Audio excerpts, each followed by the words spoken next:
धन्यवाद राजीव जी। एक तो इस चुनाव में यह बात प्रमुखता से कही जानी चाहिए, उठाई जानी चाहिए।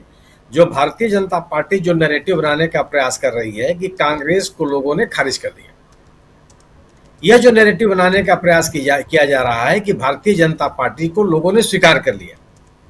यह जो नैरेटिव बनाने के प्रयास किए जा रहे हैं कि किसानों के आंदोलन, नौजवानों के आंदोलन या महिला पहलवानों के आंदोलन का इस पर कोई असर नहीं पड़ा, क्योंकि वास्तविकता बिल्कुल इसके विपरीत है। भारतीय जनता पार्टी के खिलाफ कांग्रेस ने अपना मत प्रतिशत 11% बढ़ाया है 2019 की तुलना में।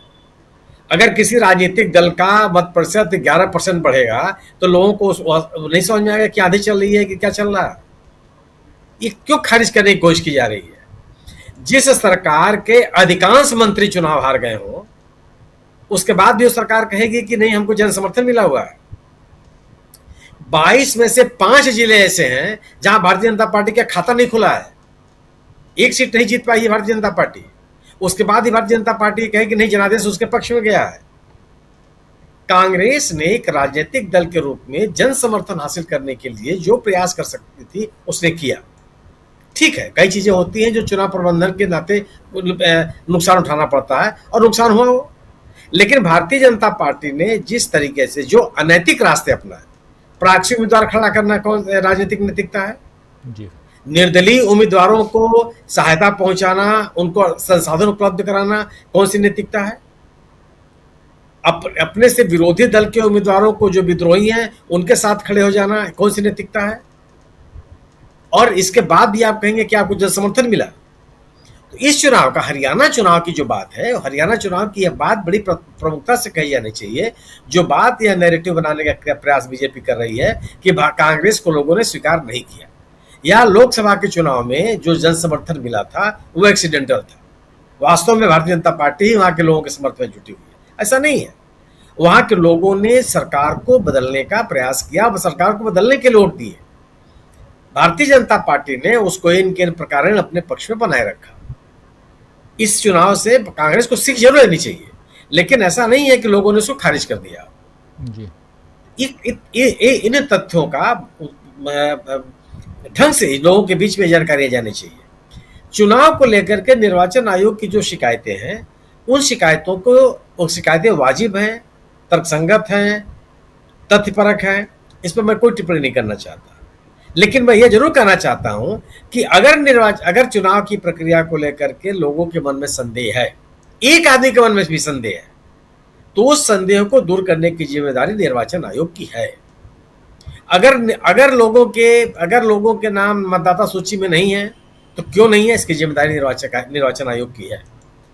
कोई अगर मतदाता अपने मतदान केंद्र पर आकर के बिना मत दिए लौट जाता है क्योंकि उसका नाम मतदाता सूची में नहीं है, तो उसकी जिम्मेदारी निर्वाचन आयोग के ऊपर है। अगर प्राक्सी उम्मीदवार खड़े कर दिए जा रहे हैं और उन प्राक्सी उम्मीदवारों को जो संपन्न दल हैं वो उनको आश्रय दे रहे हैं, प्रश्रय दे रहे हैं, संरक्षण दे रहे हैं, आर्थिक संसाधन दे रहे हैं, तो इसको रोकने की भी जिम्मेदारी निर्वाचन आयोग की है। निर्वाचन आयोग ये कहता है, उसके नियमानुसार एक कानून है कि आपके विपक्षी दल के पास या विपक्षी दल के उम्मीदवार के पास या आपके खिलाफ चुनाव लड़ रहे उम्मीदवार के पास आपकी प्रचार सामग्री नहीं होनी चाहिए। जी। या उम्मीदवार किसी अन्य उम्मीदवार के लिए जो वाहनों के परमिट जारी हुए हैं, अनुमति पत्र जारी हुए हैं, वह उस वाहनों का प्रयोग उसी उम्मीदवार के पक्ष में प्रचार के लिए उपयोग किया जाना चाहिए, कोई दूसरा नहीं कर सकता। इन नियमों का पालन कराने की जिम्मेदारी किसकी है? अगर ये सवाल पैदा हो रहे हैं कि जितने मत पड़े हैं उससे ज्यादा मतों की गिनती हो गई या उससे कम मतों की गिनती हो गई, इसकी जवाबदेही किसके पास है? ये निर्वाचन आयोग सुनिश्चित नहीं करेगा। ये निर्वाचन आयोग की जिम्मेदारी नहीं बनती है। ऐसा तो नहीं था। पहले समय से ही निर्वाचन आयोग ने कहा, जब हरियाणा के चुनाव की तिथियों की घोषणा की गई, कि बहुत सोच समझ करके चुनाव तिथियों की घोषणा की गई। उसके बाद आपने 5 दिन चुनाव टाल दिया। क्यों टाल दिया? सवाल इस बात का है कि अगर आपने सोच समझ के निर्णय लिया था तो आपने चुनाव क्यों टाला? ये तमाम ऐसी चीजें हैं। निश्चित रूप से जब आप चुनाव लंबे समय तक चलाते हैं तो उन राजनीतिक दलों को फायदा होता है जिनके पास संसाधन अधिक है, और स्वाभाविक है उसमें सत्तारूढ़ दल को एक तरह की सहूलियत मिलती है। ये जो बात कही जा रही है उसमें इसमें कोई तथ्य नहीं है कि कांग्रेस भारतीय जनता पार्टी को सत्ता में बनाए रखने के लिए लोगों ने मतदान किया है या सत्ता में आ गई है।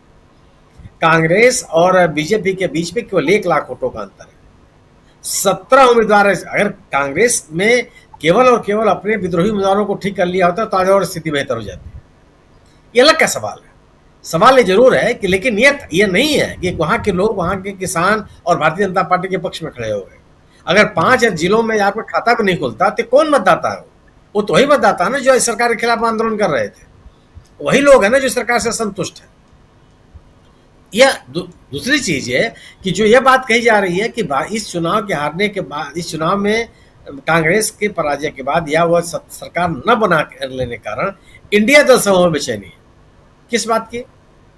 अगर आम आदमी पार्टी की मैं व्यक्तिगत तौर पे, मैं हमसे आप असहमत हो सकते हैं, मैं व्यक्तिगत तौर पे हमेशा से कहता रहा हूं कि आम आदमी पार्टी सबसे अविश्वसनीय सहयोगी इंडिया दल समूह की। उसने अपने आप को साबित किया। यह तीसरा चुनाव है आम आदमी पार्टी का जो हरियाणा में इस तरह बुरी तरह से हारी है। ये पहला चुनाव नहीं है। बावजूद इसके आप उन ताकतों के साथ नहीं खड़ा होना चाहते जो ताकतें भारतीय जनता पार्टी को हराने में लगी हुई हैं, तो आप किसकी मदद कर रहे हैं? और अगर आम आदमी पार्टी का यह रवैया है तो उस रवैये के लिए भी उसमें कुछ नयापन नहीं है। ये पहले से देखा जा चुका है। दूसरी चीज कि अगर भारतीय जनता पार्टी के पक्ष में लोग मतदान कर रहे थे तो भारतीय जनता पार्टी के सरकार बनाने वाले राजनीतिक दलों को क्यों खारिज कर रहे थे? ये कैसे तर्कसंगत माना जा सकता है जी कि एक तरफ तो भारतीय जनता पार्टी को लोग, भारतीय जनता पार्टी नैरेटिव बना रही है कि उनके पक्ष में जनता है, तो फिर जेजेपी क्यों हार गई? सबके सभी सीटें हार गई। दुष्यंत चौटाला चौथे या 5वें नंबर पर चले गए। और जेजेपी के द्वारा 2019 के चुनाव में जीती गई सीटें थी, उसमें से 6 सीटें कांग्रेस से जीती है। यानी कि उनका मतदाता तो कांग्रेस के साथ ही गया। तो जो बढ़े हुए मतों का प्रतिशत, मिला हुआ मत, विभिन्न जिलों में एक तरफा चुनावी उपलब्धियां, अपनी बातों को लोगों तक ले जा सकने की कांग्रेस की अपनी क्षमता, इन बातों को क्यों नकारा थोड़ा जा सकता है। और यह है कि भारतीय जनता पार्टी सरकार के खिलाफ लोगों में एक तरह की नाराजगी है और लोग इसे संतुष्ट हैं। आप जम्मू कश्मीर की बात करिए ना, जम्मू कश्मीर में कौन हारा है? अगर आप जम्मू में बात करते हैं तो जम्मू में तो भारतीय जनता पार्टी का असर या तत्कालीन जनसंघ का असर श्यामा प्रसाद मुखर्जी से है, उनके जमाने से। उसमें कौन सी स्थितियां बदल गई? 370 तो आप खत्म कर रहे थे घाटी के लोगों के लिए। आप विकास का दावा कर रहे थे और आप ये कर रहे थे कि 370 आपने खत्म किया है उस राज्य की जनता के से पूछ करके, उनकी भावनाओं के अनुरूप। फिर आप उन लोगों ने क्यों खारिज कर दिया? और वहां भी गैर भाषा मतों के बंटवारे के लिए आपने क्या क्या नहीं किया? जिन लोगों के खिलाफ अलगाववादी ताकतों के साथ संबंध रखने के आरोप थे, उनको भी आपने उतना ही प्रोत्साहित किया। जो लोग अलगाववादियों के समर्थक थे उनके साथ आप सरकार बना रहे थे। अपने सहयोगी दलों को आपने घाटी में उतार करके गैर भाषा मतों के बदले में बंटवारे की कोशिश की, बावजूद इसके लोगों ने आपको स्वीकार नहीं किया। अगर 47 में से 40 सीटें नेशनल कॉन्फ्रेंस जीत करके आती है तो क्यों भारतीय जनता पार्टी को स्वीकृत करना नहीं है? और 43 सीटों में से आप 25 सीटें जीतते हैं तो आपने बहुत लंबा युद्ध जीत लिया। अगर बढ़े हुए सीटों की संख्या को आप हटा दीजिए तो भारतीय जनता पार्टी के पुराने परफॉर्मेंस पे खड़ी है।